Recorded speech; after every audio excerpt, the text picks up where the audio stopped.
Lemon. Good afternoon. I'm proud to give greetings from the National Association of Black Journalists, the largest in the nation association for journalists of color.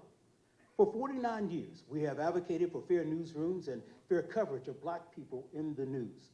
We also train journalists and media professionals and support emerging media members.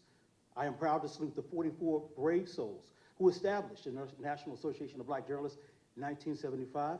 Our founders present, would you please stand?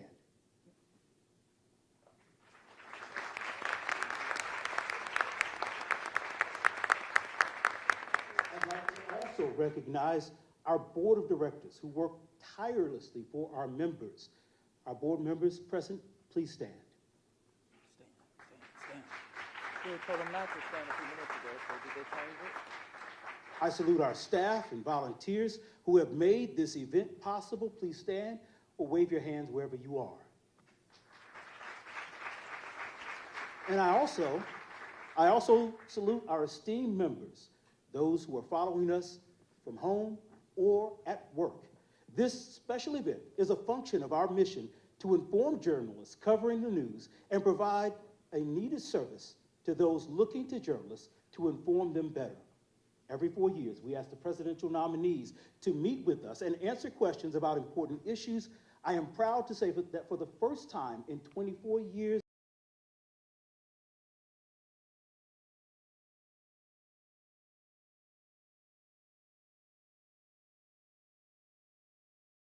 both the Republican and the Democratic nominees have accepted our invitation. Just like the last discussion, PolitiFact will provide real-time fact-checking of the conversation via hashtag NABJ FactCheck on social media and through the live feed on the NABJ website. Again, thank you so much for attending.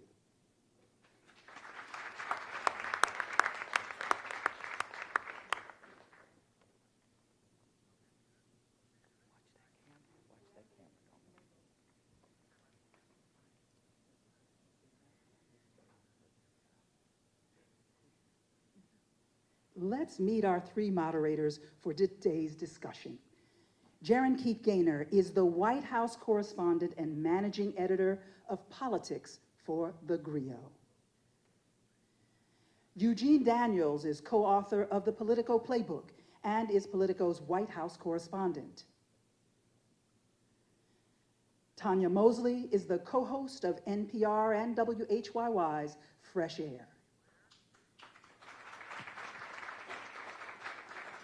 Hello, everyone, and welcome. We're going to get right to it.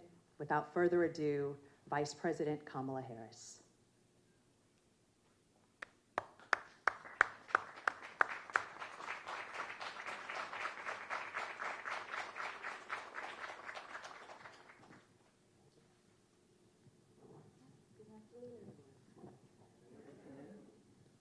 Madam Vice President, thank you so much for doing this and making the time. Of course. Just a little bit busy right now. We want to start on an issue that Americans across the country say is their number one concern, and that's the economy. A question that has been asked of you and everybody that's on the Democratic side is whether or not voters are better off now than they were 4 years ago. Are they better off now than they were 4 years ago? So when we came into, well, first of all, let me just say, it is good to be with the National Association of Black Journalists, and I thank you for the work you do and that your members do every day. It is very important that we ensure that this organization and your members always have the resources and the platforms to deliver the voices that must be heard. So I thank you for hosting me today. 4 years ago, when we came in during the worst unemployment since the Great Depression. We came in during the worst public health epidemic in centuries. We came in after the worst attack on our democracy since the Civil War. And a lot of it due in large part to the mismanagement by the former president as it relates to COVID and obviously January 6th. And we had then a lot of work to do to clean up a mess. As of today, we have created over 16 million new jobs, over 800,000 new manufacturing jobs. We have the lowest Black unemployment rate in generations. We have invested in small businesses, and they're to the benefit of many people, but including Black small businesses, some of the highest rate of creation of new Black small businesses in years. We have done the work of capping the cost of prescription medication for our seniors for issues like insulin. And again, I'm speaking to the Black journalists who care about all people, but in particular, I'll talk about the impact on Black people, where we know Black folks are 60% more likely to be diagnosed with diabetes. And we have now finally capped the cost of insulin for our seniors at $35 a month, capped the cost of prescription medication for our seniors at $2,000 a year, because we, unlike the former president who promised to do it, we finally have allowed Medicare to negotiate drug prices against the big pharmaceutical companies. And these are just some of the accomplishments. Is the price of groceries still too high? Yes. Do we have more work to do? Yes. And I will tell you, I do believe that I offer a new generation of leadership for our country that is about, in particular, turning the page on an era that sadly has shown us attempts by some to incite fear, to create division in our country, and to do the work that is about bringing some level of optimism and, dare I say, ambition about what I know is possible in our country. And so my plan for the economy includes what I imagine and believe and call an opportunity economy. What we can do to grow an opportunity economy where all people have access to the resources to compete, to apply their incredible work ethic, their ambition, their aspirations, and their dreams, and actually not just get by, but get ahead. And I can talk in more detail about it, but specifically, I'll mention a few things. Yeah. One of the big issues that affects people right now in terms of the economy and their economic well-being is we have a shortage of housing supply. It's too expensive. People can't afford to buy a home. You know, we grew up, our parents, where they had the ability to somehow believe the American dream was attainable. Not so much for younger working people. And I recognize that. So my approach is a new approach, which is to say, let's just take this and deal with it head on.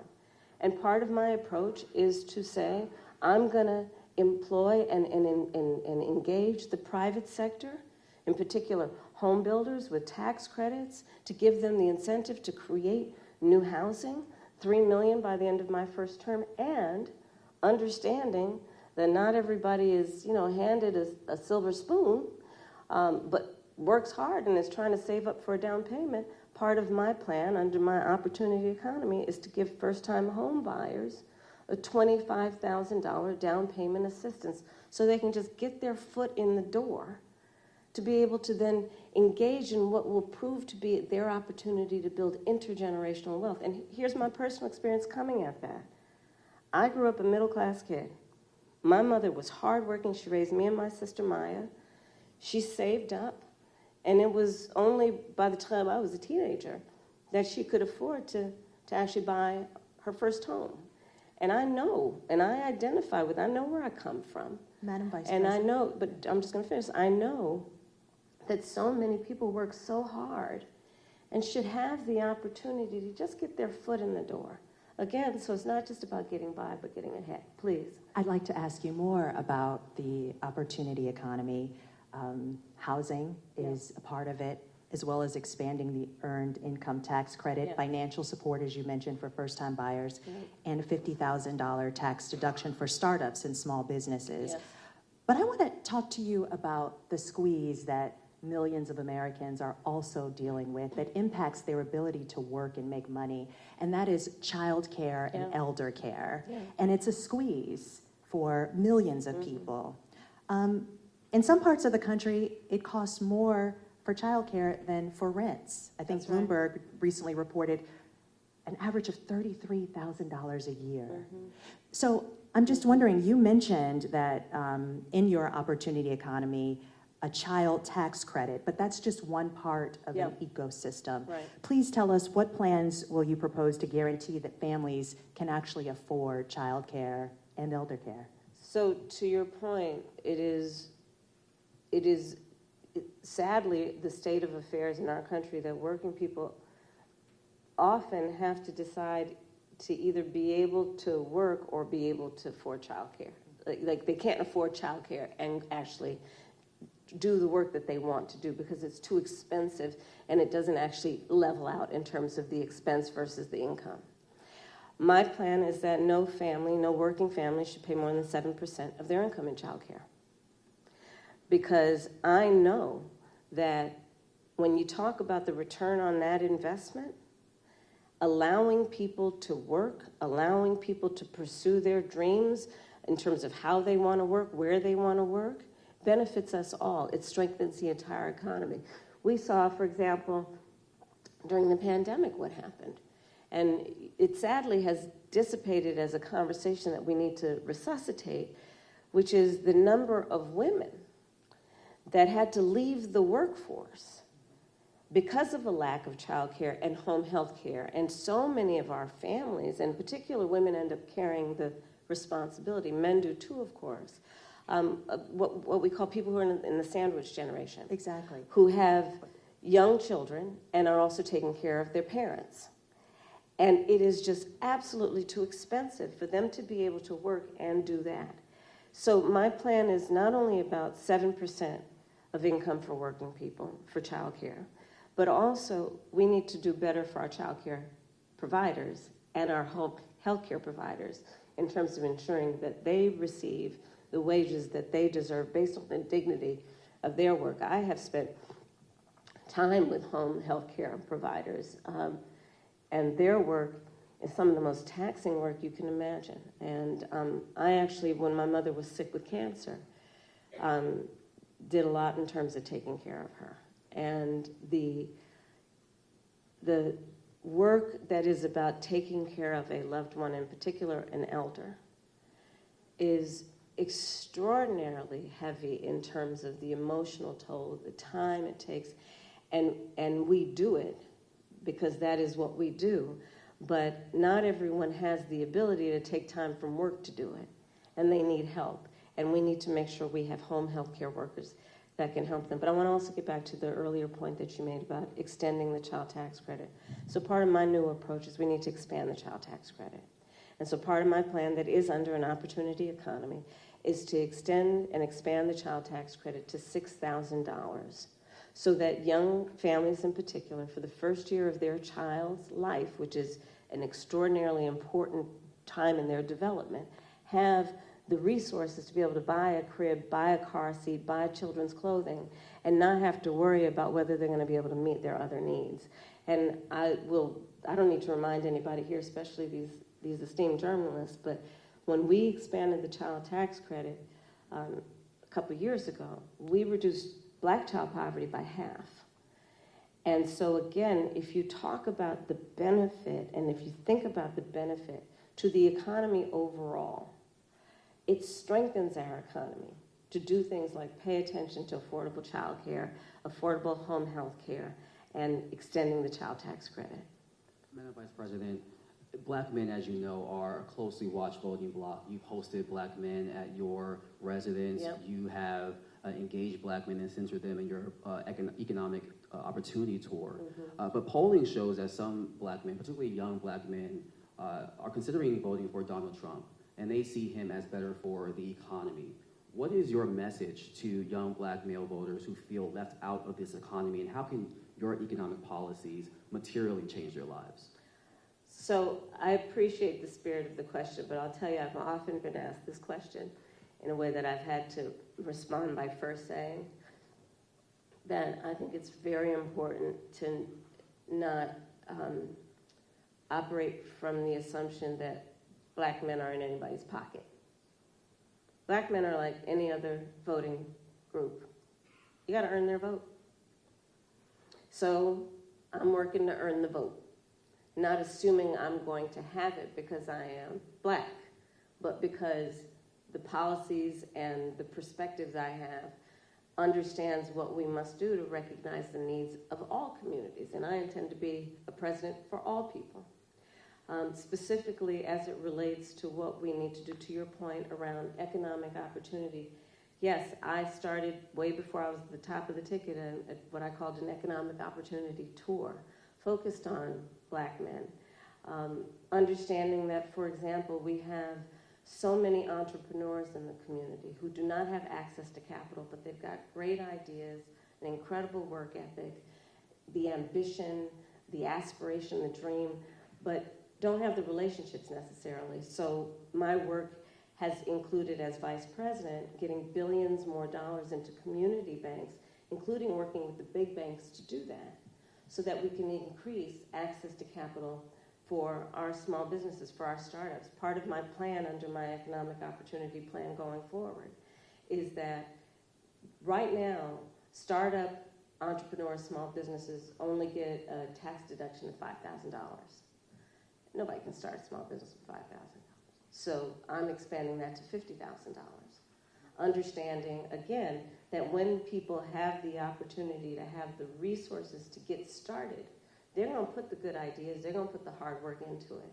And part of what I also know is that our young Black men, our Black men, just like any group of people, anybody, our small businesses are really the backbone of our economy overall. And when they do better economically, we all do better. Part of my work is about understanding what we need to do in dealing with, for example, the historic inequities that have faced the Black community around home ownership, right? I don't have to go through the history with anybody here about what that has meant in terms of redlining, what that has meant in terms of biases and home appraisals, and what the impact it has had on stemming the opportunity to build intergenerational wealth because of those obstacles. So part of the work that I have done and will continue to do is identify, speak truth about those obstacles, and address them. Another example is medical debt. 1 in 4 Black families or individuals is more likely to carry medical debt than others. So part of my perspective, and as vice president, part of the work that we have done is to say that we're going to eliminate medical debt from being on your credit score.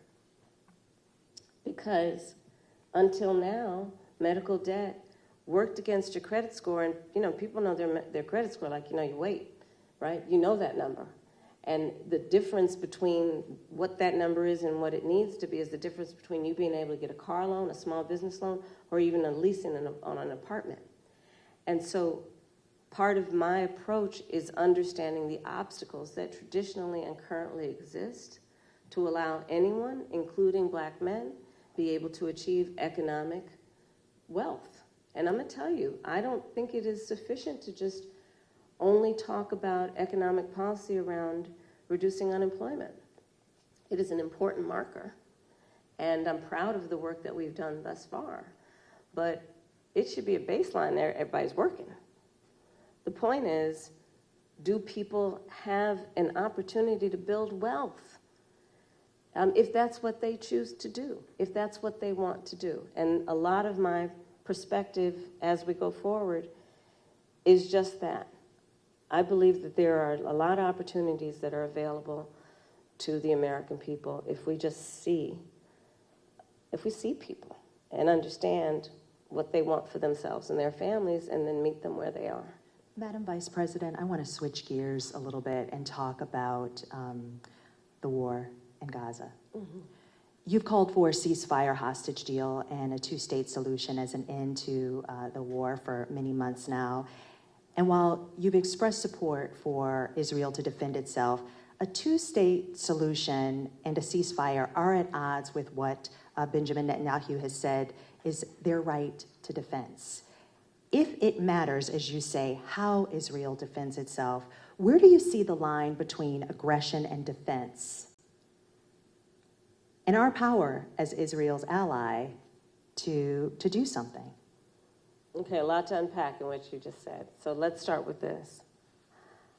I absolutely believe that this war has to end.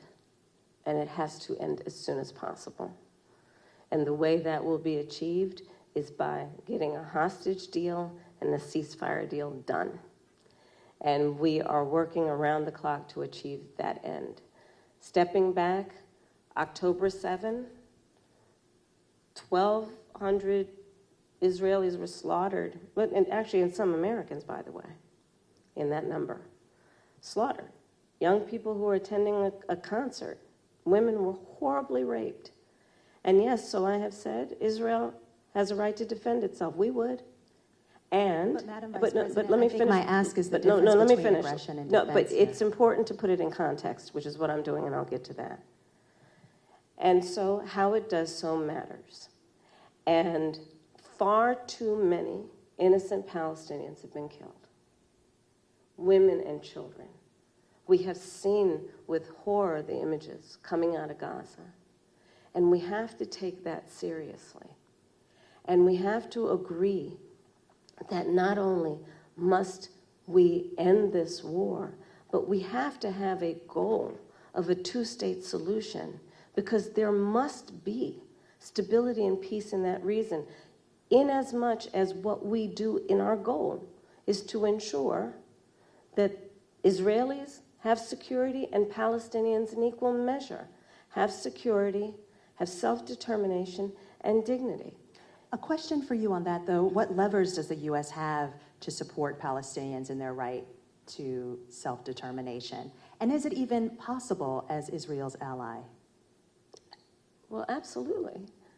I will tell you, I have been actively involved in, for example, meeting not only with Israeli officials, but with Arab officials to talk about how we can construct a day after scenario where we participate in ensuring those exact goals that I outlined, including as part of the principles that should be applied to those goals, that there be no reoccupation of Gaza, that there be no changing of the territorial lines in Gaza, that there be an ability to have security in the region for all concerned in a way that we create stability, and let us also recognize in a way that ensures that Iran is not empowered in this whole scenario in terms of the peace and stability of the region.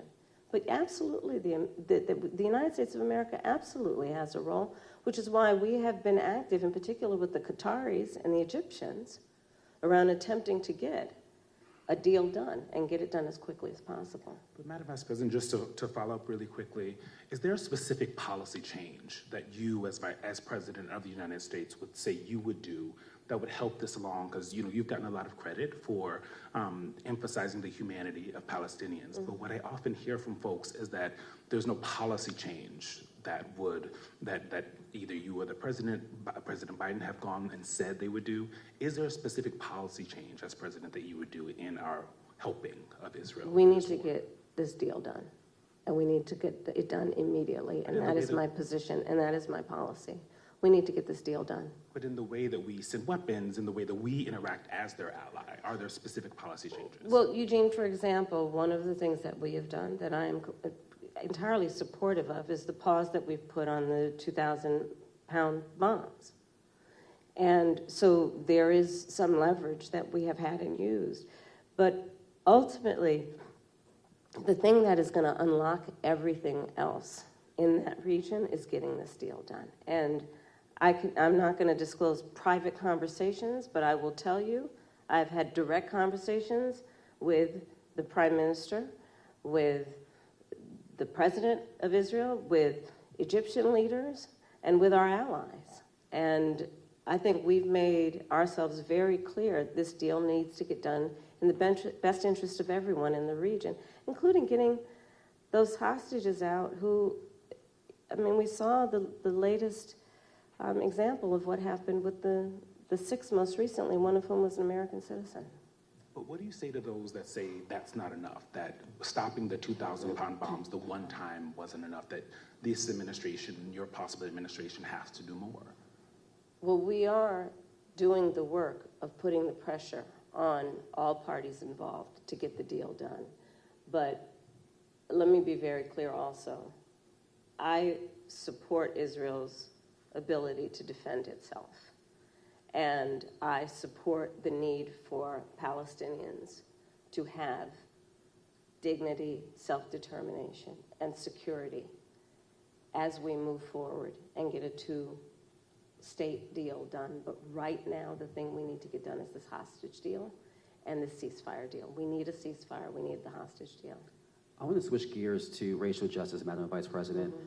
Last month, you eulogized Congresswoman Sheila Jackson Lee. Yeah. Jackson Lee's signature bill, one of a few, was H.R. 40, which would create a commission to study the history of U.S. slavery and study the issue of reparations.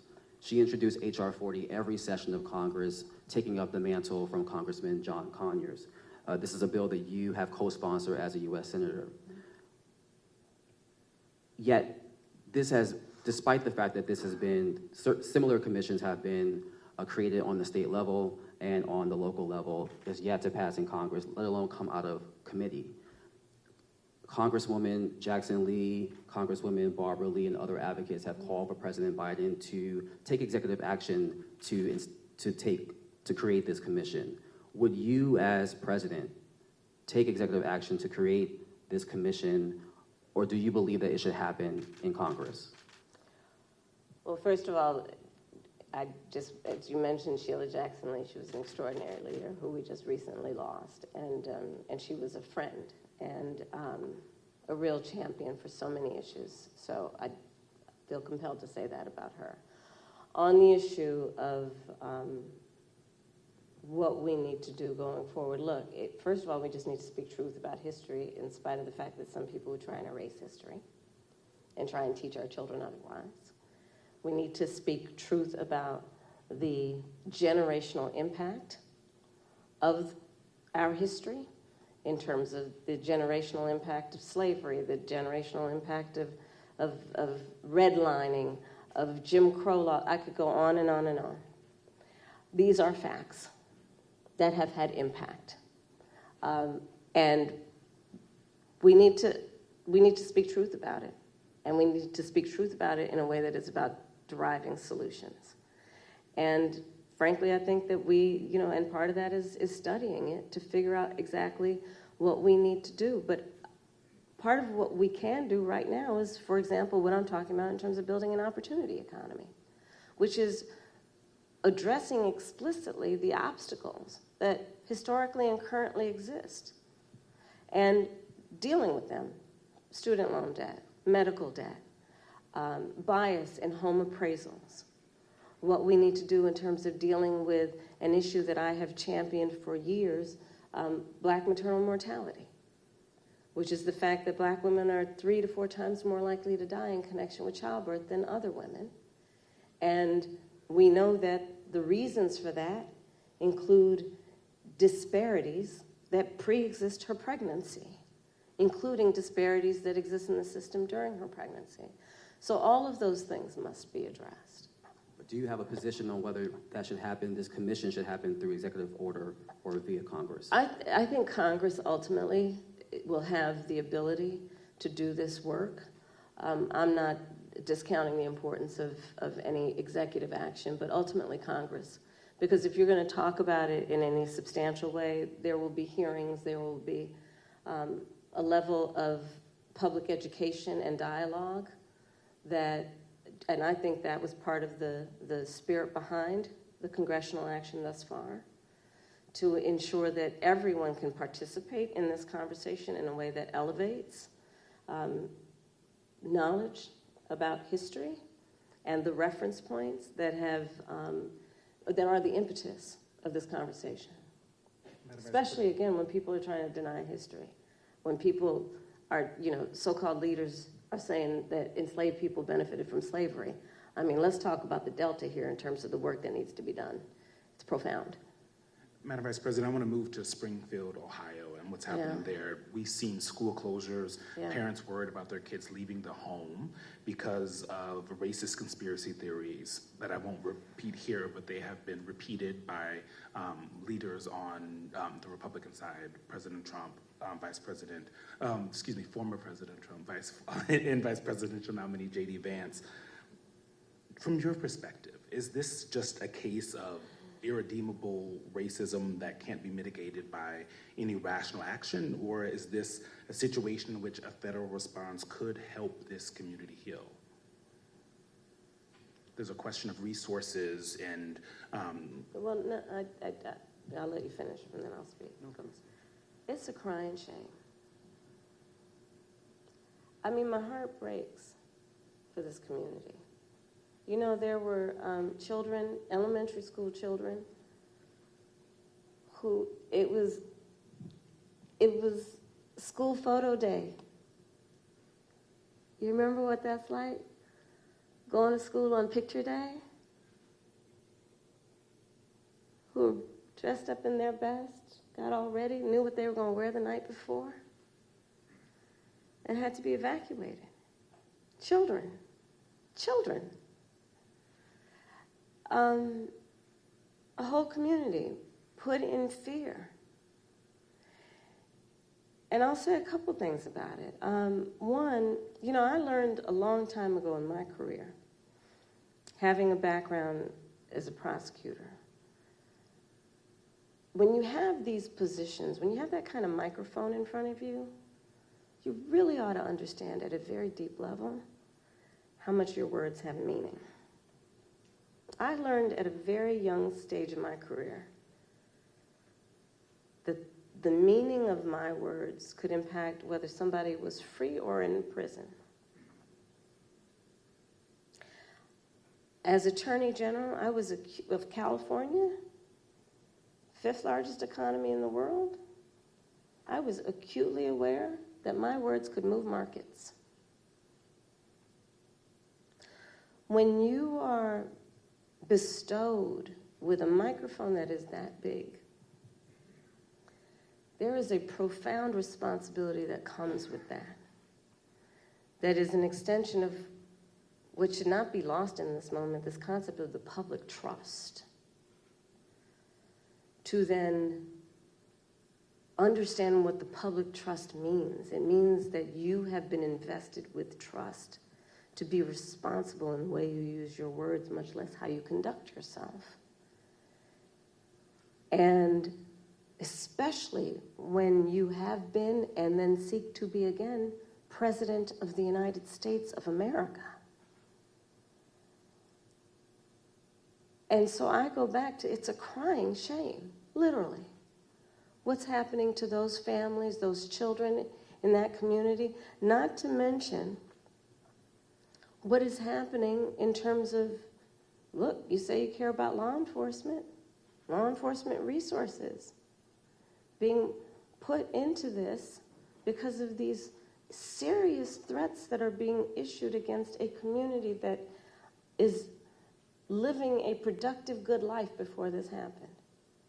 And spewing lies that are grounded in tropes that are age-old. And look, I said it not very far from here the other day at the debate. This is not new.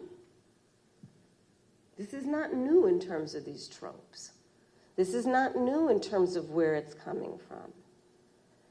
And, you know, whether it is refusing to rent to people, rent to black families, whether it is taking out a full-page ad in the New York Times against 5 innocent black and Latino teenagers, the Central Park 5, calling for their execution, whether it is referring to the first black president of the United States with a lie, birther lies. And look, the American people deserve, and I do believe want better than this. I do believe that. I know, the vast majority of us as Americans know we have so much more in common than what separates us. I know that. I know that regardless of someone's background, their race, their gender, their geographic location, I know that people are deeply troubled by what is happening to that community in Springfield, Ohio. And it's got to stop. And we've got to say that you cannot be entrusted with standing behind the seal of the President of the United States of America, engaging in that hateful rhetoric that, as usual, is designed to divide us as a country, is designed to have people pointing fingers at each other. It's designed to do that. And I think most people in our country, regardless of their race, are starting to see through this nonsense and to say, you know what, let's turn the page on this. This is exhausting, and it's harmful, and it's hateful, and grounded in some age-old stuff that we should not have the tolerance for.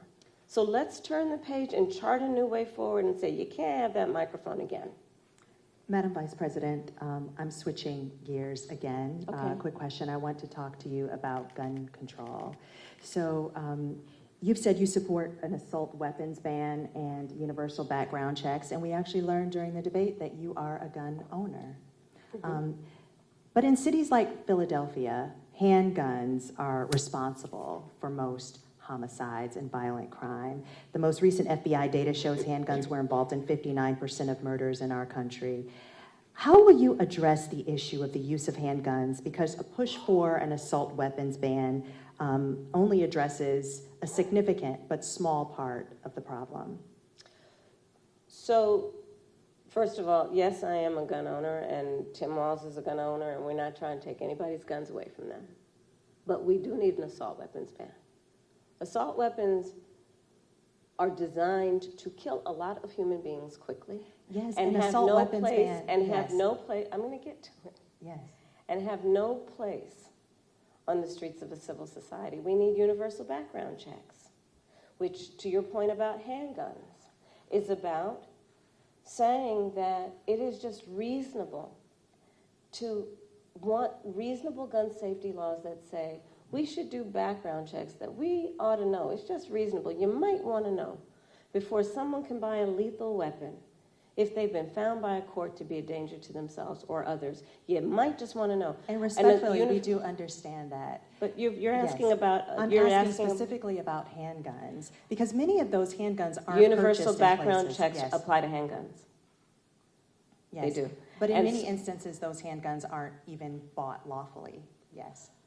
Which is why I also have been very adamant for years. In fact, I myself protested at a gun show probably 10, 15 years ago about the gun show loophole and why we need to close that. Because what ends up happening is that gun shows at flea markets, gun dealers are not, under existing law in the past, required to register their sales. And so you are exactly right that a lot of homicides, for example, a good number of them, I don't have the statistic in front of my mind, are committed with illegally purchased guns. And that's why we need to address each entry point in the issue, including universal background checks, closing the gun show loophole, and what we need to do as a general matter to focus not only on reaction to crime, but prevention of crime. So you're raising a very important issue that has many facets, including what we need to do in terms of reasonable gun safety laws and what we need to do around crime prevention, what we need to do around crime deterrence. But listen, I have personally prosecuted homicide cases. I have held the hands of mothers who have come to me crying, who have said, I only want to talk to Kamala, because they knew when they sat down, I would treat them with the dignity and respect that they were entitled and due about the loss of their child, often their son, to gun violence and the need to take it seriously. And we must take it seriously in every way, understanding it's not just about a soundbite.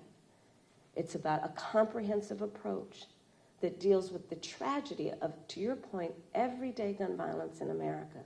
It's real. It has had a profound impact in terms of trauma that for the most part has gone undiagnosed and untreated. the trauma that exists in communities around the violence of losing their children, losing a brother, losing a father, an uncle, all of that must be addressed, and we have to have a holistic response to it. Are there things we haven't thought about yet? Because every time we bring up this issue of gun violence, universal background checks comes up and a ban on assault weapons.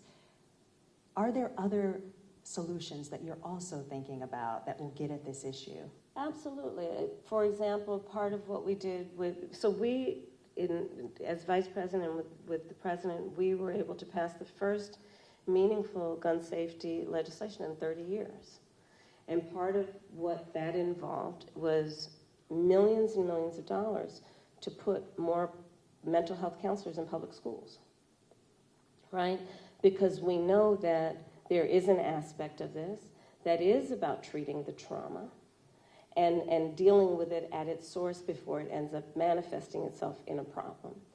There is the work that we need to do that is about putting resources into communities around violence prevention. I've been a big advocate of that for years, which includes what we need to do around putting resources into community-based intervention that is not just requiring on the good people in the community to volunteer to do the intervention, but actually paying people to do it because it's a full-time job.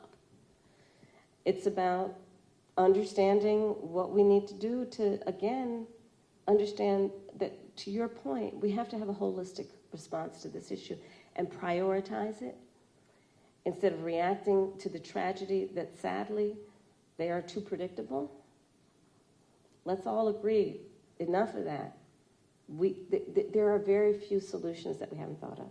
We need to put the resources into them. Madam Vice President, we want to move to the topic of reproductive access, something that you have worked in leading on, both for the administration, Democrats, and now the top of the ticket. You said that as president, you would want to codify Roe. If it came to your desk, you would sign a bill that did that.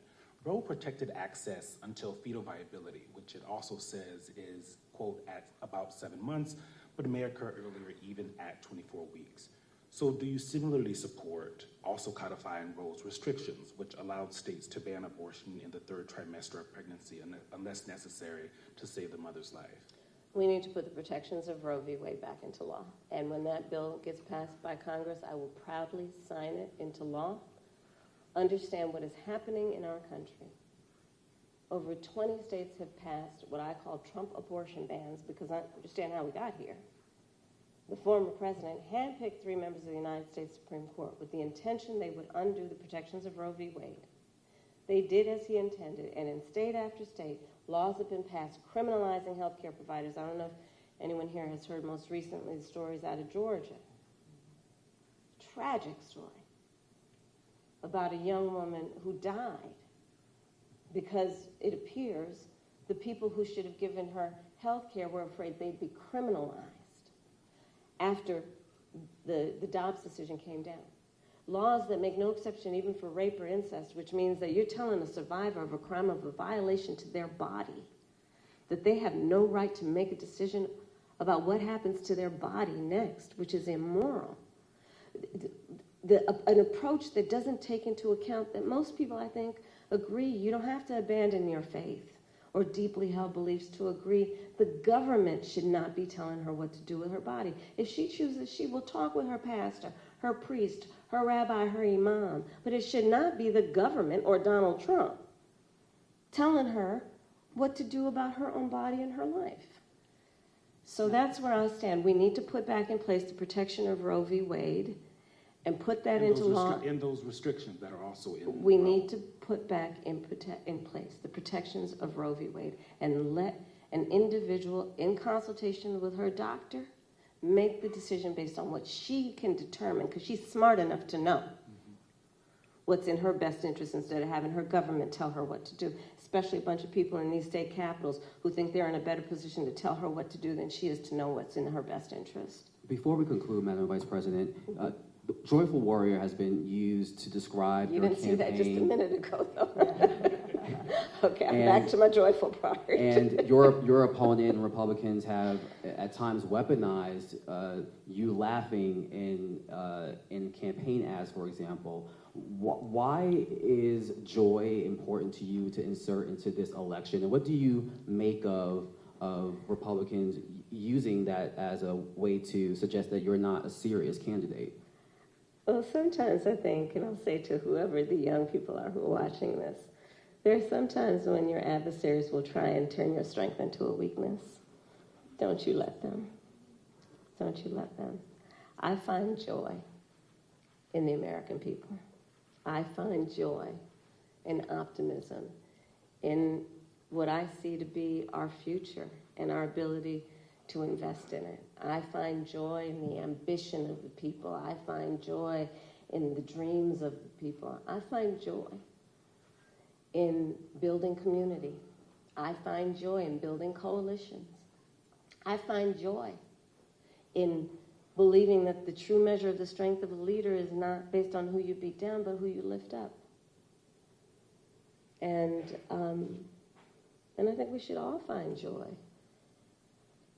and have a sense of optimism about who we are as Americans and what we mean to each other and what we can do to lift each other up. Madam Vice President, President Biden spoke to former President Trump after the attempt on his life this weekend. Have you spoken to him? I have. And earlier today, I assume? Yes. How'd that go? You want to give us some intel? Sure. I checked on him to see if he was okay. Yeah. And I told him what I have said publicly. There's no place for political violence in our country. I am in this election and in this race for many reasons, including to fight for our democracy.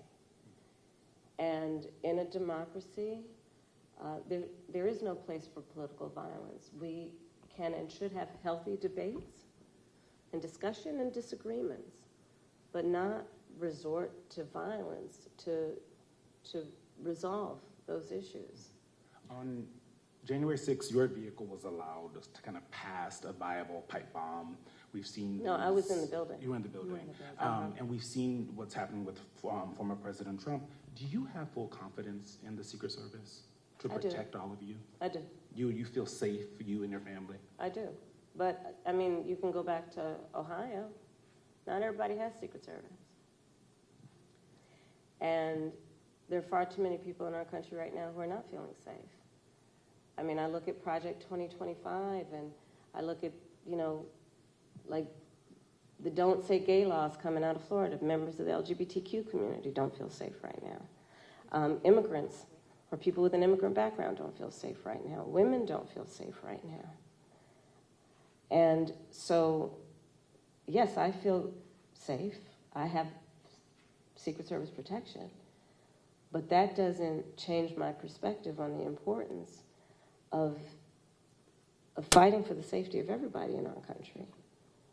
And doing everything we can to, again, lift people up and not beat people down so they feel alone and are made to feel small and made to feel like they're somehow not a part of it or us. Madam Vice President, thank you so much for your time. Thank you. Thank you. I've appreciated it. Thank you. Thank you.